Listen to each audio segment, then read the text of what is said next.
भारत से दुश्मनी में अंधे हो गए यूनुस। भारतीय उच्चायोग पर हमले की कोशिश।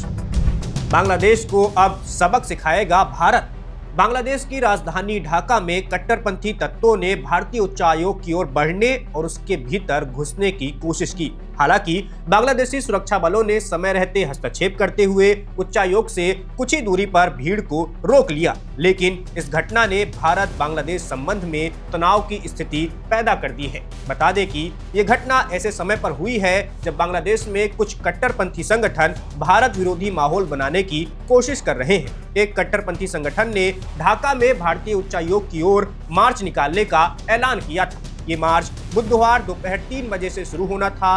भारत सरकार को पहले से ही आशंका थी इस मार्च के चलते भारतीय उच्चायोग के आसपास बड़ी संख्या में लोग इकट्ठा हो सकते हैं, जिससे कानून व्यवस्था बिगड़ सकती है और सुरक्षा को गंभीर खतरा पैदा हो सकता है। इन्हीं आशंकाओं को देखते हुए ढाका स्थित भारतीय वीजा एप्लीकेशन सेंटर को बुधवार दोपहर 2 बजे से अस्थायी रूप से बंद कर दिया गया। ये कदम पूरी तरह एहतियातन उठाया गया ताकि किसी भी अप्रिय स्थिति से बचा जा सके। भारतीय अधिकारियों का मानना है कि हाल के दिनों में बांग्लादेश में भारत के खिलाफ माहौल को जानबूझकर भड़काने की कोशिश की जा रही है। इस घटनाक्रम से एक दिन पहले बांग्लादेश की नेशनल सिटीजन पार्टी के नेता हसनत अब्दुल्लाह के एक बयान ने भी भारत की चिंता बढ़ा दी थी। उन्होंने भारत के उत्तर पूर्वी राज्यों को अलग थलग करने की धमकी दी थी, जिसे भारत ने गंभीर उकसावे के रूप में देखा।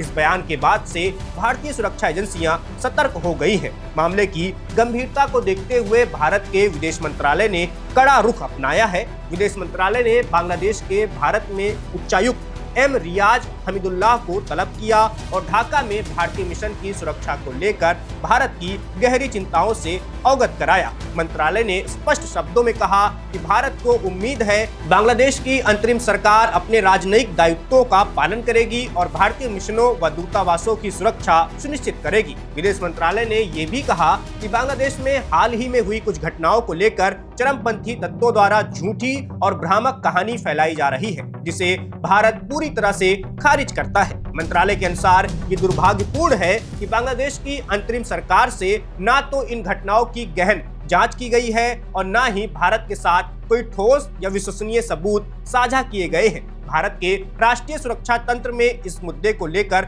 स्पष्ट नाराजगी देखी जा रही है। माना जा रहा है कि राष्ट्रीय सुरक्षा सलाहकार अजीत डोभाल और विदेश मंत्री एस जयशंकर पूरे घटनाक्रम पर नजर बनाए हुए हैं। वहीं केंद्रीय गृह मंत्री अमित शाह भी सीमा पर बढ़ते तनाव पर नजर बनाए हुए हैं। भारत ने बांग्लादेश को साफ संदेश दिया है कि राजनयिक मिशनों की सुरक्षा अंतर्राष्ट्रीय दायित्व है और इसमें किसी भी तरह की ढिलाई स्वीकार नहीं की जाएगी। कुल मिलाकर ढाका में भारतीय उच्चायोग के खिलाफ सामने आई ये घटना केवल सुरक्षा का सवाल नहीं है, बल्कि ये बांग्लादेश में बढ़ते कट्टरपंथी प्रभाव और भारत विरोधी राजनीति की ओर भी इशारा करती है। आने वाले दिनों में ये देखना होगा कि बांग्लादेश की सरकार इन तत्वों पर कितनी सख्ती से कार्रवाई करती है और भारत की चिंताओं को दूर करने के लिए क्या ठोस कदम उठाती है। इस खबर में बस इतना ही। मेरा नाम वैभव है, आप देखते रहिए वन इंडिया।